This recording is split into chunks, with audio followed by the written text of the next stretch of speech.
Yeah, so you want to jump into the whiskey that we got today? Yeah, for sure. So Tommyrotter Distillery is in Buffalo, and it was pretty cool. Yeah.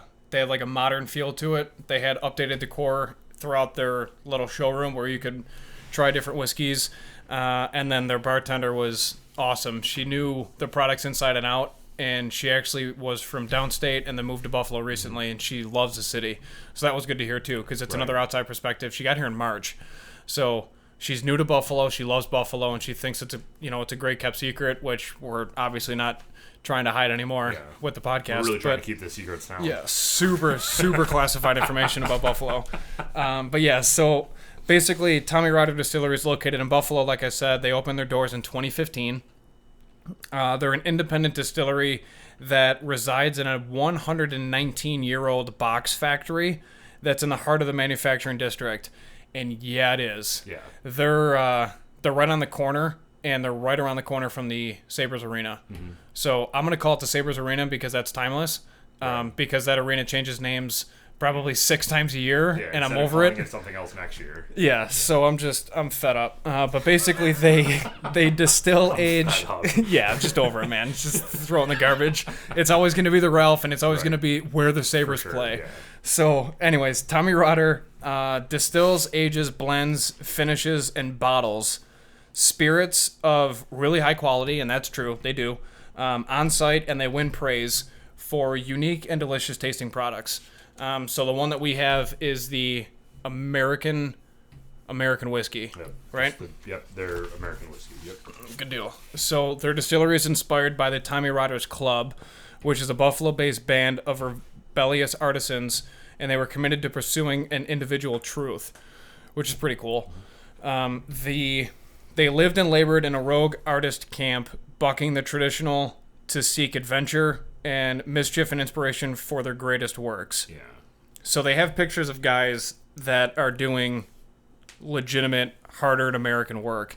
Right. They're using sledgehammers. They're breaking up chains. They're making a lot of different things. I mean, they're putting in an honest work. Yeah, and instead of going along with like the traditional arts and crafts of that era where the people were generally doing arts and crafts, these people are earning their work. Yeah. By doing like hard labor. Yeah.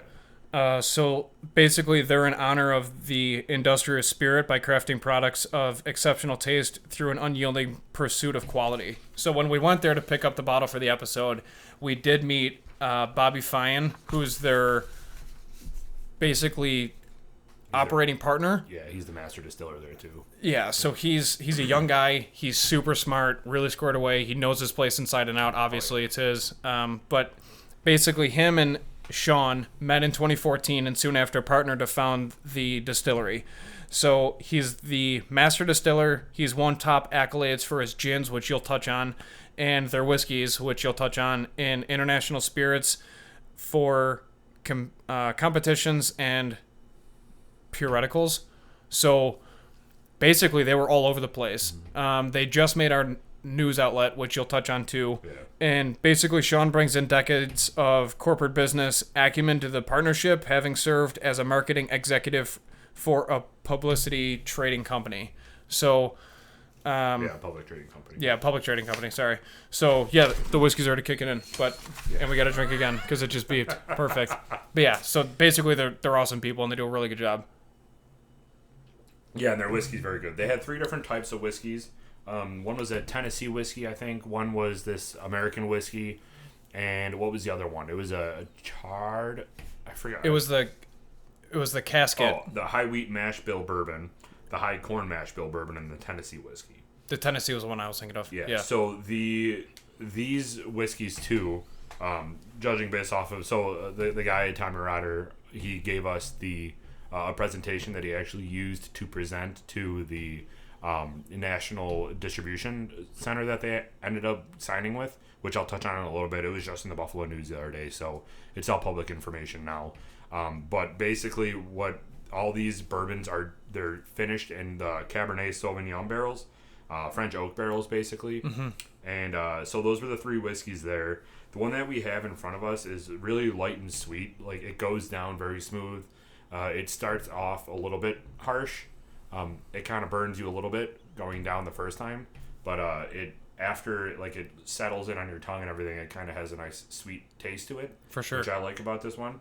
And the cool thing about this too is it's pretty cheap compared to other distilleries that we visited and their whiskeys. So this one, this has a price point around $39.99, so it's relatively cheap compared to the other whiskeys that we've tried, which is pretty cool. Yeah. The details of this specific one, so this is a triple barrel American whiskey, and it's a 92 proof, which is up there in the proof category that we've had. The mash bill for this one, just to get into the nerdy stuff of it, it's 80% corn, 14% wheat, 4% barley, and 2% rye. So it has that heavy corn and a little bit of wheat flavor to it. Once you smell it, like let's take a little bit of a smell, even though we'll rate it a little bit later, but it has, I mean, I have the sheet in front of me, so you can tell there's some little hints of cherry, citrus, and honey. Like you get a different type of those three tastes, which is different than what we've had before, because the Black Button had a heavy vanilla and caramel smell to it, and the One Foot Cock had a honey smell to it. So this one, we started off with a one-dimensional, the honey. We switched to a two-dimensional, which is the caramel and vanilla. And now we're going all out with the cherry, citrus, and honey. Which explains us pretty well. Yeah, for sure.